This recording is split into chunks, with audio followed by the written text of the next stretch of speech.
আমরা দ্রুতপথ আন্দোলন করেছি। অতীতে সব স্বৈরাচার সরকার নির্বাচন কমিশনকে ব্যবহার করে জনগণের ভোটের অধিকার কেড়ে নিয়েছে বলে মন্তব্য করেছেন গণসংহতি আন্দোলনের প্রধান সমন্বয়কারী জুনায়েদ সাকিব। শনিবার দুপুরে রাজশাহী নগরীর সাহেববাজার 0 পয়েন্টে এক গণসংলাপে এ মন্তব্য করেন তিনি। জুনায়েদ সাকিব বলেন, নতুন নির্বাচন কমিশনকে এমন দৃষ্টান্ত স্থাপন করতে হবে যাতে ভবিষ্যতে ভোটের অধিকার কেউ হরণ করতে না পারে। আইনের সংস্কার করতে হবে, আর তার ভিত্তিতে এমন নির্বাচনী ব্যবস্থা আয়োজন করতে হবে যাতে বাংলাদেশে আর কেউ মানুষের ভোটের অধিকার কেড়ে নিতে না পারে। এই নির্বাচন কমিশনকে ব্যবহার করে অতীতের সকল স্বৈরাচারীরা আমাদের ভোটের অধিকার কেড়ে নিয়েছে। আপনারা এমন দৃষ্টান্ত স্থাপন করুন যাতে বাংলাদেশে ভবিষ্যতে আর কেউ নির্বাচন কমিশনকে ব্যবহার করে আর ভোটের অধিকার কেড়ে নিতে না পারে। এজন্য আগামী নির্বাচনের আগেই গণ অভ্যুত্থানের চেতনাধারী সব রাজনৈতিক শক্তিকে ঐক্যবদ্ধ হওয়ার আহ্বান জানান তিনি। 1971 সালের 10ই এপ্রিলের যে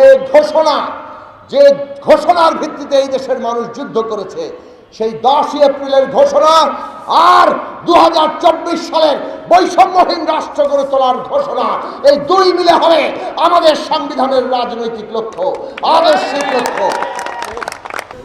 জুনায়েদ সাকিব বলেন, উন্নয়নের নামে জনগণের টাকা পকেটে তুলে বিদেশে পাচার করেছে ফ্যাসিস্ট আওয়ামী লীগ সরকার। শেখ হাসিনা ছাত্রদের আন্দোলন তুড়ি মেরে উড়িয়ে দিতে চেয়েছিল। শিক্ষার্থীদের রাজাকারের নাতি আখ্যা দিয়ে আত্মসম্মানে আঘাত হানলেন। তখন তারা দেশের মর্যাদা রক্ষায় জীবন দিয়ে আন্দোলন শুরু করেছিলেন। আন্দোলন দমনে রাষ্ট্রীয় বাহিনীগুলোকে ব্যবহার করেছিলেন শেখ হাসিনা, কিন্তু শেষ রক্ষা হয়নি। তিনি আরও বলেন, আওয়ামী লীগ সরকার ক্ষমতায় টিকে থাকতে রাষ্ট্রীয় প্রতিষ্ঠানগুলোকে ধ্বংস করে দিয়েছে। রাষ্ট্রীয় ক্ষমতা ব্যবহার করে বেনজিরের মতো আমলারা কেবল ক্ষমতার দাপটে সম্পদের পাহাড় গড়েছেন। শেখ হাসিনা গণতন্ত্রের মোড়কে বাকশাল কায়েম করেছিলেন। গর্ব করে বলেছিলেন শেখ হাসিনা পালায় না, কিন্তু ছাত্র জনতার হাত থেকে রক্ষা পেতে ঠিকই দিল্লি পালিয়ে গেছেন। সরকার প্রধানমন্ত্রীকে জবাবদিহি করতে হবে, তার ক্ষমতার জবাবদিহি তার বিধান তৈরি করতে হবে। রাষ্ট্রপতি প্রধানমন্ত্রীর ক্ষমতার ভারসাম্য আনতে হবে। আমাদেরকে বিচার বিভাগকে আলাদা করতে হবে এই নির্বাহী বিভাগ থেকে। সরকার যাতে বিচার বিভাগের উপরে কোন রকম খবরদারি করতে না পারে। এবং গণমাধ্যম, এই গণমাধ্যমকে কিভাবে ফ্যাসিস্ট সরকার গলা টিপে ধরেছিল, তাদের অনেক সাংবাদিকদেরকে সুবিধা দিয়ে আবারও একই কায়দায় এইগুলোকে বশ করে রেখেছিল। গণমাধ্যম স্বাধীন করতে হবে এমনভাবে যাতে করে গণমাধ্যম আদালতের মতোই জনগণের আশ্রয় হয়ে ওঠে।